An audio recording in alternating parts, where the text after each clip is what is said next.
ওরে বাপরে, এই কালুয়া তো জেগে গেল রে। আমাকে যদি ফের মুরগির ডিম মনে করে খেয়ে নেয়, আমার তো এখন ভয় লাগছে। আমার মুখের মধ্যে ডিম আসলো কি করে? কিসের যে ডিম এটা? ভাবছি এই ডিমটা কি ভেজে খাওয়া যাবে?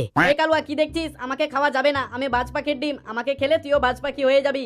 আমাকে ওসব ভয় দেখাস না, আমি তো তোকে খাবই, কিন্তু অন্য একটা উপায় বের করতে হবে। আইডিয়া?